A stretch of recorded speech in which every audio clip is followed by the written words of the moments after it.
Welcome back.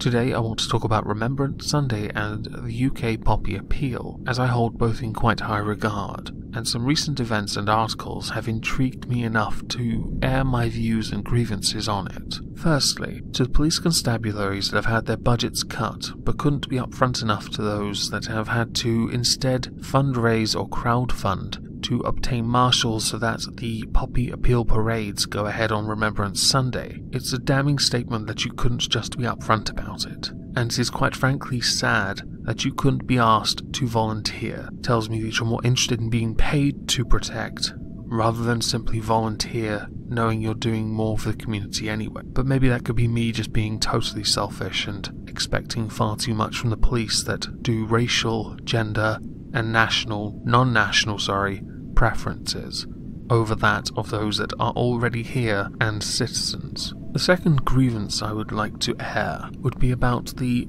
article I saw on The Sun that was linked to me by a subscriber. The article indicates that a growing number of under 25s don't wear poppies. Now, I don't take issue with people who choose not to wear a poppy, and I'm not going to ask you why you don't. Quite frankly, I don't care enough. But if you're going to give me a reason, it had better be a good one, because I'm going to call bullshit if I hear it. So if the excuse is, I don't wear the red poppy because it glorifies war, I'm going to grab quite a number of history books, focusing around World War I and World War II, and I'm going to smack you around the face until those words are imparted upon your brain. At no point does the Poppy Appeal glorify war, and anyone who makes that excuse is an absolute retard. The article also indicates that there is a growing number of people who wear white poppies. Quite frankly, that's fine. You wear your precious little pacifism poppy, I don't mind. Nor do I take offense. I will, as I do every year, donate and wear a big massive red poppy and a little metal one as well, which was given to me. Just know that the only reason you're allowed to wear that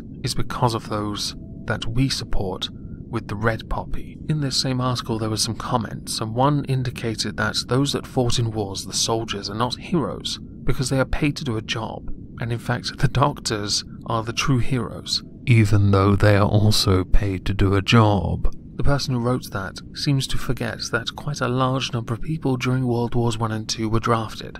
They didn't choose to fight. They were forced to. They were forced to fight for the freedoms that they themselves didn't have. Every year the Poppy Appeal raises over £40 million to help vets and provide other such services for military personnel. This to me is quite important, and even though I myself am low income, I want to help. I want to show my respect. It's how I perceive it, and it's not in any way a way of saying to you, the person who does not wear one, show no respect. You are free to show your respect to whomever you want, however you want. See, that freedom to do so, you only got because of those people that fought and died for you. A tad melodramatic, I know. Now, I had intended on bringing up the subject of illegal wars, because I know quite a number of people would then argue from that position. I personally can only think of one war that was illegal, and it's a shame those that indulged in it are not in prison where they belong. My friend Beardbarian is doing a video for November the 11th,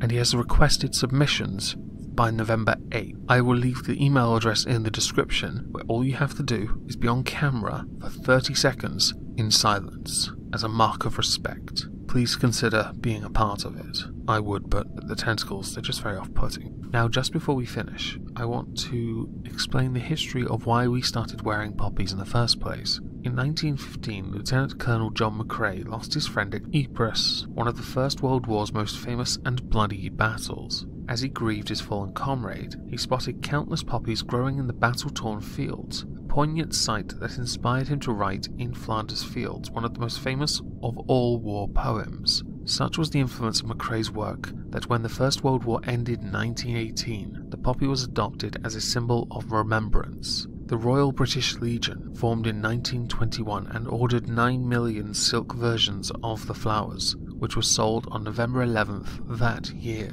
The first ever Poppy Appeal raised £106,000, a significant amount of money for the time, and I would now like to read that poem to you. In Flanders fields the poppies blow, between the crosses row on row, that mark our place, and in the sky, the larks still bravely singing fly, scarce heard amid the guns below. We are the dead, short days ago. We lived, felt dawn, saw sunset glow, loved and were loved, and now we lie in Flanders fields. Take up our quarrel with the foe, to you from falling hands we throw. The torch be yours to hold it high. If ye break faith with us who die, we shall not sleep, though poppies grow in Flanders fields. Thank you all for listening.